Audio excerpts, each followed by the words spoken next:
hoje venho-vos falar de livros, que é uma coisa que eu já não fazia há algum tempo. Tenho-vos mostrado algumas compras, mas não acabei um livro que achasse que valesse a pena falar-vos nos últimos tempos e, portanto, não tenho feito vídeos sobre livros.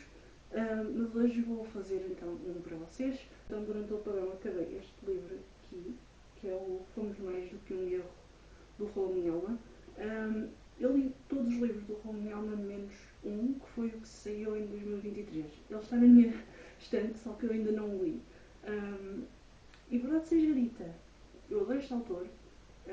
Há livros e histórias que me tocam mais do que outros, como é óbvio, não acontece sempre. Os meus preferidos foram o livro de estreia dele, Foi Sem Querer Que Quis, e Pronto, a Queda Aprendi a Voar, é isso. Esses são os meus dois preferidos. Os no meio eu gosto deles, mas não me tocaram da mesma forma. Este então é o mais recente, acho que foi um livro mais vendido por uma altura, Fomos Mais do que um Erro. Tem esta capinha gira que vocês estão aqui a ver, que remete muito àquilo que é o cenário do livro, que é uma quinta, uma herdade. E então, a nossa protagonista é uma rapariga, chama-se Benedita. Ela é jornalista, freelancer, com alguma dificuldade em exercer a sua profissão, mas vai ter trabalhos como freelancer. E quando a história começa, ela tem um namorado, Gaspar, que é um homem de negócios. É uma relação longa que eles têm, ele é um homem de negócios, ela vai fazendo a sua vida de freelancer, mas vai acompanhando o Gaspar, e acha ela que está encaminhada na sua vida, só que não é bem assim.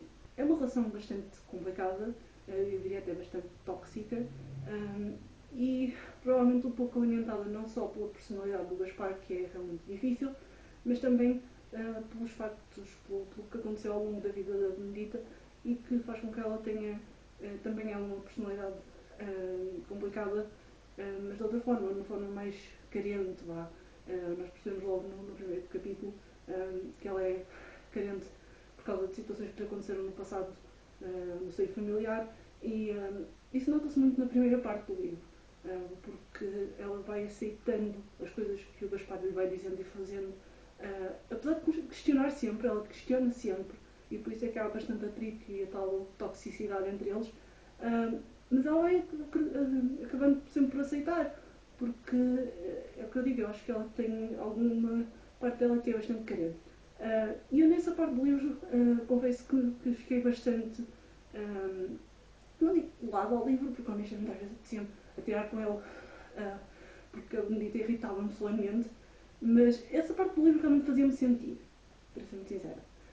Depois, então, o Gaspar quer comprar parte de uma herdade, que é uma herdade muito interessante porque tem tipo uma história mística por trás, e nessa herdade a Benedita conhece um rapaz, tratador de cavalos, chamado Pedro. Mais uma vez, outro que também tem uma personalidade muito complicada, parece que ela atrai este tipo de homem. E ela, com o Pedro, aprende um pouco sobre aquilo que quer para a vida dela, e digamos que ele acaba por ter um papel bastante importante na viagem lá, na evolução dela. Ela também, na herdade, conhece outra personagem bastante interessante, que é a cozinheira da herdade, que é quase como uma fada, bruxa, que vai fazendo previsões e vai dando conselhos. Mas a relação dela com o Pedro é interessante, mas confesso que não foi a minha relação preferida. Sobretudo porque ela é tóxica de uma maneira que não precisava de ser. Se é que me posso entender. Eu pelo menos acho que não tinha de ser tão tóxica desta maneira. Claro que tudo tem a sua razão de ser, e o Pedro também tem os seus próprios traumas que nós vamos entendendo durante o livro e que vamos acompanhando até mesmo ao fim.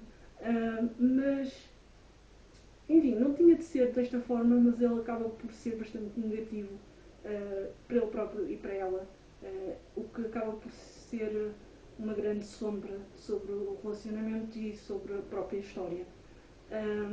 E o que acontece é que pronto, a Benedita começa a história com ele da primeira vez, a modos que o rejeita, que resiste um pouco à atração que há entre eles por causa do Gaspar. Depois, entretanto, ela percebe o quão má a relação com o Gaspar é, e então dá-se realmente o romance, mas, como eu digo, não me convence a 100%, nem a maneira como o romance um, começa, nem como progride, e muito menos a maneira como ele acaba, e sim, ele acaba, spoiler.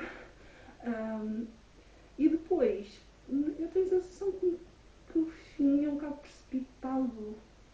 Um, Acontecem coisas interessantes e emocionantes, acontece um grande momento de reviravolta, vá, digamos, um, mas eu confesso que no fundo chegou ao fim e não me tocou.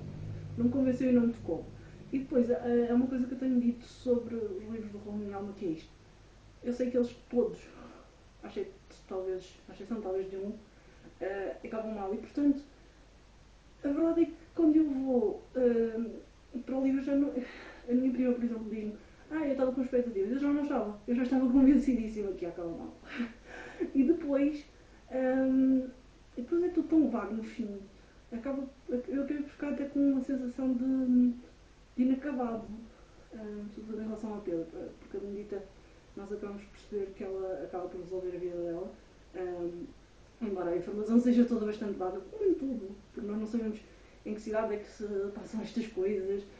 Às vezes nem sabemos em que ano, por acaso este diz que é entre 2019 aliás, talvez um pouco antes, e 2024, que foi o ano em que ele foi escrito.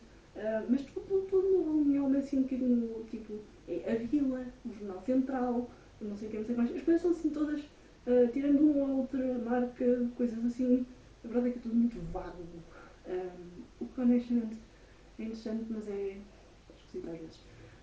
E o final é tal coisa, o final é trágico e forte, mas eu já não me surpreendi com ele e portanto também já não me tocou da mesma forma que se calhar outros me tocaram. E portanto aí acho que talvez esteja na hora de começar a pensar em escrever outras coisas, não sei. Eu diria que é isso. Embora eu acho que, pelo que eu percebi, houve muita gente que ficou completamente despedaçada com este livro, mas eu realmente senti que não foi suficientemente imprevisível ou pronto quanto à expectativa e um, foi um bocado vago, que ficou acabado, mas não ficou. E mesmo aqui no fim tem umas páginas num diário e eles passam de ano em ano, tipo, eles saltam de ano em ano, é assim tudo muito vago, sei que me faço entender. E portanto eu não fiquei muito satisfeita, confesso, não fiquei muito satisfeita. Eu diria que este é um livro entre 3 4 estrelas, que é a primeira vez, acho que eu dou 3 4 estrelas ao Raul, mas a verdade é que eu não fiquei assim tão impressionada, não costumo ficar com os livros dele e portanto é assim mesmo. Eu confesso que achava que quando acabasse este ia pegar provavelmente num livro novo do romance, possivelmente de alguma autora portuguesa, mas por alguma razão, quando acabei este livro foi durante o apagão. No dia a seguir, o que me atraiu na minha estante foi o envelhecer do Pedro Chagas Freitas. E portanto, é isso que eu vou ler a seguir. Espero ver-vos na próxima vez. Até à próxima.